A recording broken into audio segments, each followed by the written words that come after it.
Bem, olá pessoal. Hoje eu vou falar aqui sobre essa revista, o Almanac Premier Marvel número 2, da editora RGE, Rio Gráfica Editora. Esse almanac aqui, que tem como data de publicação, 1982. Tá? Esse, essa edição do almanac, a segunda aqui, ela é especial porque ela traz a estreia do Ron. Que na capa aqui aparece o Ron, né, essa imagem dele. Ela é uma parte da capa original do Ron, na revista Ron Space Knight número 1, nos Estados Unidos. Só que essa revista aqui é uma coletânea. Né? Ela não tem só as histórias do Ron. E aí aparece aqui também uma história da série What If, né, o que aconteceria se, em que aparece o personagem Nova. E tem um personagem mais desconhecido, né, que é o Monarca das Estrelas.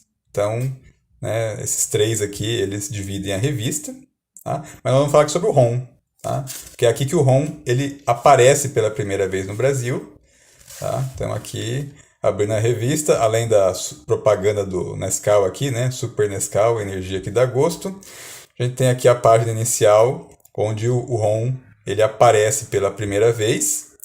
O nome da história originalmente é The Arrival, né, e traduziram literalmente para A Chegada. É interessante aqui ver essa primeira página, porque essa chegada do Ron à Terra, ela é muito parecida com a chegada dos Transformers no filme dos Transformers. Né? Os Transformers na animação e nos quadrinhos, eles chegam à Terra de uma forma diferente. Na verdade, eles chegam na Terra há milhões de anos atrás, né, na astronave Arca, né, e aí depois eles, de milhões de anos, eles são despertados. No filme, nós vemos os Autobots, né, quando o Bumblebee ele dá um sinal, os Autobots eles chegam à Terra, envolvidos, né, em alguma espécie de exoesqueleto. Eles vêm como se fossem meteoros, eles caem na Terra como meteoros, e aí eles assumem as formas, né, de veículos terrestres. Mas a forma como os Transformers aparecem no filme chegando na Terra é muito parecido com a forma como o Ron. Né? O Ron ele chega dentro de um meteoro. Aqui a tradução fala que é um cometa, né? O cometa não cai na Terra, né? Cai um meteoro e o que sobra é o meteorito. Então, no caso, o Ron ele estava, na verdade, ele estava dentro de uma rocha que ele usou como um invólucro protetor para poder, né,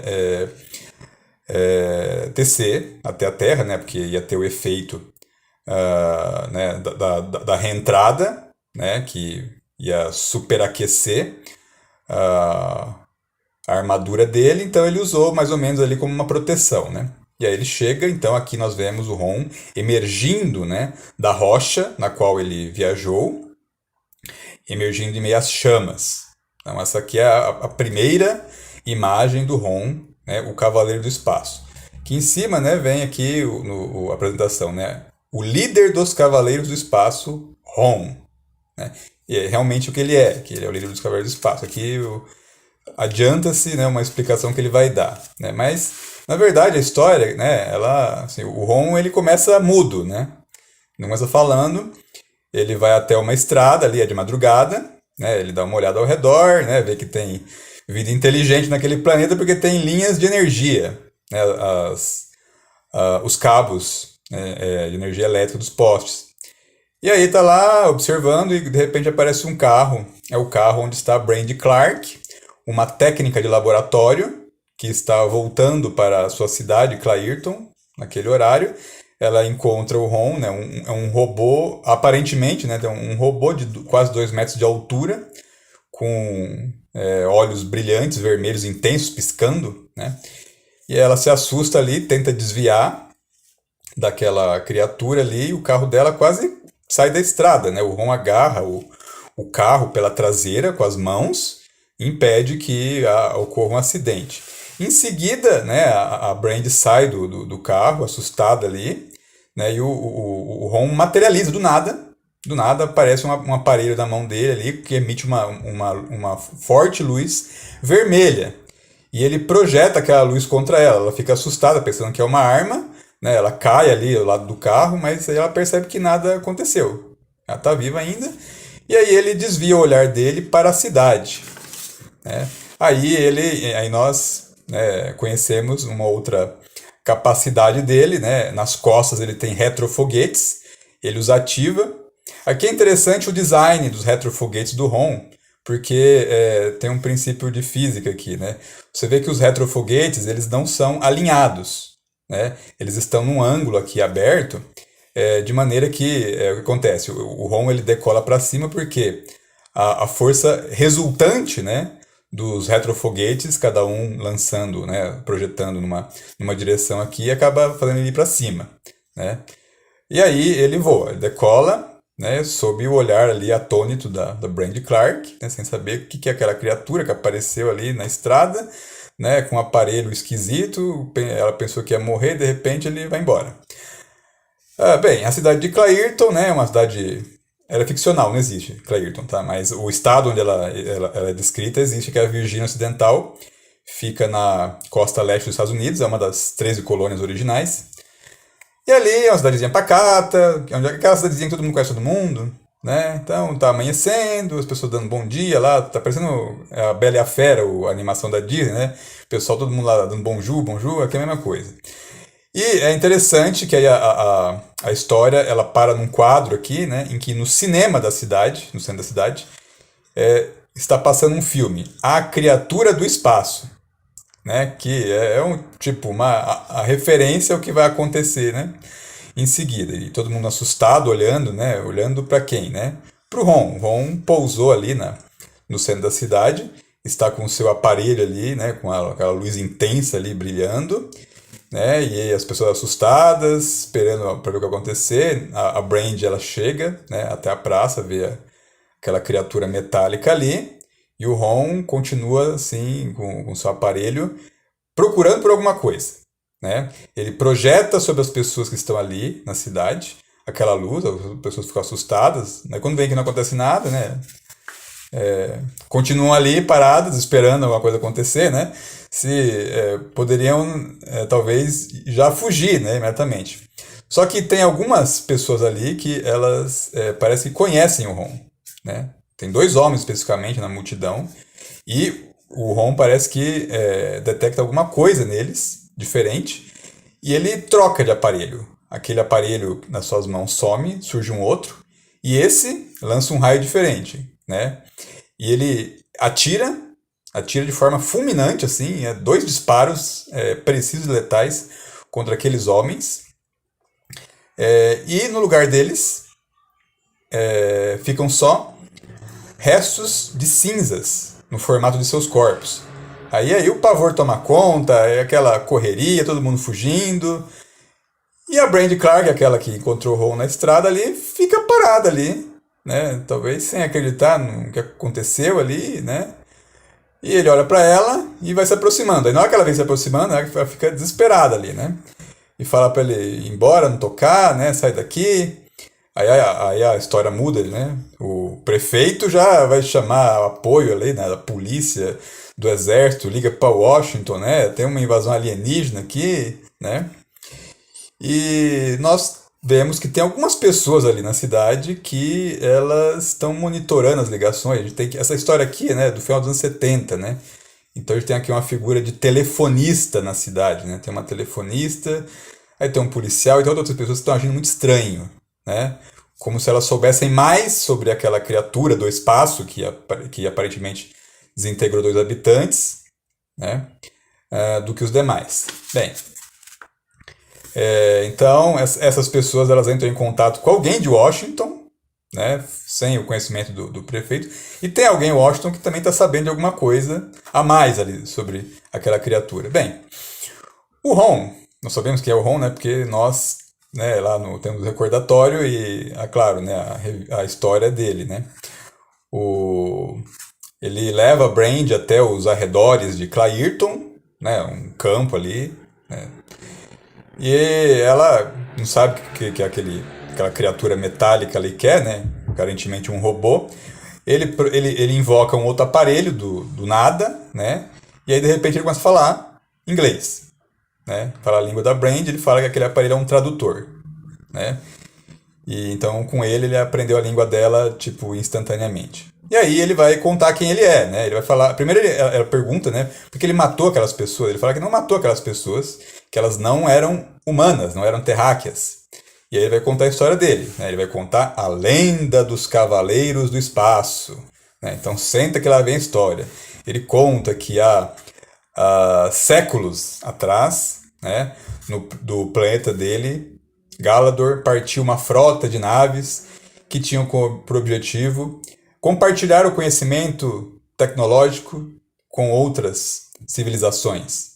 Era uma missão pacífica. E aí, essa frota acaba indo parar, né, depois de vários encontros, né, de sucesso, acaba passando por uma área, né, por uma galáxia chamada Nebulosa Negra. E aí os oficiais da ponte de comando avisam o capitão, né, o comandante, comandante, a gente tá entrando aqui na Nebulosa Negra. E o comandante, tudo bem, a gente tá vindo em paz, não tem problema, né? O problema é que o pessoal que morava lá na Nebulosa Negra não estava afim de conversar, né? Eles foram recepcionados ali por uma frota de naves de combate, a frota dos espectros. E aí aparecem pela primeira vez aqui, né, os espectros, na verdade, eles aparecem com seus rostos na penumbra, aparentemente são criaturas humanoides, né? Mas nós já sabemos desde esse momento que os espectros, além de tecnologia, dominam magia, né? Eles atacam a frota com as suas armas, e além disso, um feiticeiro espectral ali, ele invoca uma criatura, que é a chamada Asa da Morte, que é uma espécie de pterodáctilo feito de sombras, né, que ele termina por liquidar, né, todas as pessoas, todos os sobreviventes que não morreram pelo ataque das armas, né? E aí então toda aquela frota é dizimada. Mas antes, né, de serem dizimados, eles conseguiram mandar uma mensagem para o planeta Galador, avisando, né, do que estava acontecendo. E lá o governante, né, o primeiro diretor, como é chamado em Galador, ele ficou sabendo o que aconteceu e ele sabia que os espectros, né, eles haviam interceptado a localização de Galador e eles iriam até Galador, né? E Galador não era um planeta que tinha mais exército, que guerreava, era um planeta pacífico, ele tinha evoluído a um ponto em que não tinha mais problemas sociais e eles, né, numa forma altruísta, quiseram compartilhar o seu conhecimento com outros povos para também levar paz até eles. E aí não havia, então, forças de defesa em Galador para conseguir resistir ao ataque dos espectros. Eles estavam, né, com um grande problema. Aí a proposta foi a seguinte, nós não temos tempo, né, para treinar exército, montar exército, nós não sabemos mais como guerrear, né, isso faz parte de um passado longínquo. Nossa única chance é usar a ciência.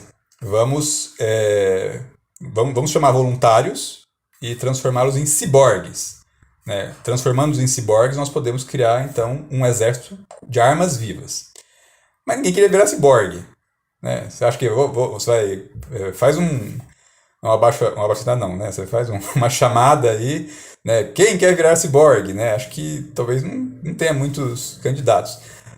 E aí, um rapaz, entretanto, ele levantou-se na multidão lá e falou que ele se oferecia. O nome desse rapaz era Ron. Né? Ele, assim, acabou inspirando ou constrangendo outros. E aí houve milhares de voluntários, né? Só que aí nem todos foram selecionados, mas foram suficientes para criar um exército de ciborgues. Então eles foram submetidos a cirurgias, tiveram partes de seus corpos, né, removidas, substituídas por partes metálicas, né, por partes controladas, né, por componentes eletrônicos, com a mais alta, né, tecnologia galadoriana, e esse exército ele partiu para o espaço para ir ao encontro da frota de naves espectrais que já estava cercando Galador. Né? Pela imagem aqui a gente tem, né, a gente pode talvez deduzir, né, inferir que a proporção era de tipo um cavaleiro espacial para umas 10 naves, né, dos espectros, né? Então eles estavam em número menor, né? Além de não ter, né, veículos de combate, né? Eram eles mesmos, né? Contra os espectros equipados. E aí aconteceu a grande batalha da Horta de Galador, né? Os cavaleiros espaciais contra os espectros, né? E aí os espectros eles invocaram a sua magia, que seria a sua vantagem, né? Invocaram as da morte, mas o Ron, ele derrotou pela primeira vez, né? Ele destruiu o Maço da Morte. E aí eles venceram. Venceram, né? E aí o Ron foi celebrado, né, como grande guerreiro, líder dos Cavaleiros do Espaço. E ele conta para Brand que assim, a guerra podia ter terminado ali, né, eles venceram os espectros, conseguiram salvar seu planeta, mas eles partiram para ajudar outros planetas que estavam sendo vítimas dos espectros, que tinham a capacidade de assumir outras formas. Eles eram metamorfos. Então os espectros chegavam a outros planetas, mudavam de forma, se infiltravam na sociedade e aí armavam um plano de invasão. E ele explica que o seu aparelho, o neutralizador, ele bane os espectros para uma outra dimensão chamada Limbo. Então ele não mata os espectros, ele só expulsa eles para outra dimensão. Então ele não matou aqueles caras lá. Mas o efeito que esse transporte tem dá a impressão que eles foram desintegrados, né? E aí o Ron ele percebe que a Brand, nem a Brand nem outras pessoas, elas viam, né, o teletransporte ali acontecer. Elas só viam que as pessoas viraram cinzas, né? A conversa é interrompida por rajadas, né, rajadas que o Ron recebe, né, na sua armadura, mas que não machucam, não ferem. O que acontece é que a Guarda Nacional aparece ali. Ela foi chamada, né, o prefeito chamou ali, e a Guarda Nacional apareceu porque tem um alienígena invadindo os Estados Unidos, né, que afinal de contas, né, que lugar melhor para um alienígena invadir que os Estados Unidos, né? O Ron fala para Brand se proteger, né, e ele vai ali encarar a Guarda Nacional. Tem alguns espectros, né, aquelas pessoas estranhas lá que pareciam que sabiam mais do que o prefeito, né, e tinham contatos em Washington ali, são espectros disfarçados, que estão em posições-chave da cidade, né? Eles assumem formas de pessoas que têm influência, né? Pessoas que estão na polícia, são parte são médicos, jornalistas, né? Também há soldados do exército que são espectros. Então os espectros estão já infestando a Terra. E ali eles estão, né, querendo usar a Guarda Nacional para destruir o Ron, né? Aproveitar para acabar com o seu inimigo. E aí os tanques abrem fogo contra o Ron, né? O que não adianta nada, né? Que o Ron ele rasga os tanques como se fossem papel, né? Mostrando que isso não adianta nada e que ele não está ali para violência, mas que ele vai reagir, né? Aí daqui a pouco vem um soldado com lança-chamas, o Ron pega e fala que aquela coisa ali é inútil para ele, né? Ele já teve que viajar pelas estrelas, né? E suportar calores muito maiores do que aquilo ali, né? Aí ele continua ali destruindo, né? Talvez na iminência, mas destruindo sem machucar as pessoas, né? Ele destrói os equipamentos, né? Mas ele não machuca ninguém, né? Mesmo assim, né, o exército continua atacando e de repente um dos espectros, que está infiltrado ali como soldado, ele saca uma arma especial, né? Outros percebem ali. Essa arma causa dor no Ron, né? Então ela é da tecnologia alienígena, né? A arma dos espectros. Mas o Ron ele invoca seu neutralizador e ele já percebendo que aquele ali é um espectro, ele já manda ele pro limbo, né? Só que o general lá, o que ele vê é um soldado seu desintegrado, né? Ele fica apavorado, né? Nossa, nós não temos condição de enfrentar esse tipo de arma, né? E aí a Brand, né? Ela vê a arma caída do soldado, ela corre até lá, só que ela é interceptada, né? Pelas pessoas ali da cidade que são espectros disfarçados, né? Que vão novamente usar a arma contra o Ron, mas ela grita, ela consegue avisar o Ron que ele se vira e despacha aqueles 3 habitantes de Clairton ali pro limbo, né? Aí ainda tem espectros, né, ainda em Clairton, um deles é a telefonista da cidade, que está lá observando. E aí depois disso o Ron simplesmente vai embora. Ele decola ali, quer dizer, ele podia ter ido embora logo, né, para evitar aquela luta, mas ele decola agora. Aí o exército fica lá sem entender o que aconteceu, né? A Brand também fica assim. Depois de ter passado um susto, né? Quase ter morrido na estrada, achar que ia ser desintegrada, descobrir que tem alienígena na sua cidade, né? Ela parece que ficou decepcionada daquele ciborgue de 2 metros de altura ir embora, né? E aí tem na cidade aqui, né, uma sugestão de que, né, ainda tem espectros, né? A telefonista ela muda de forma, assume a forma de um pássaro ali. E aí aqui acaba a primeira história do Ron, né? Nessa edição aqui do Almanac Premier Marvel número 2, né? A história parece que termina meio abrupta, mas é porque, na verdade, assim, a primeira história ela foi planejada para ser encartada junto com um brinquedo, que o Ron era um brinquedo eletrônico, né? Que o brinquedo foi um fracasso comercial. Mas a história ela foi bem recebida. E aí por isso que ele gerou continuação, mas a ideia, assim, tinha uma certa expectativa de que essa história fosse a única. Então acabava ali, né? E o negócio foi meio abrupto, assim. E aí, por isso que a segunda história ela começa de uma forma meio estranha. Mas vamos falar sobre ela num outro episódio, né? Porque por hoje é só.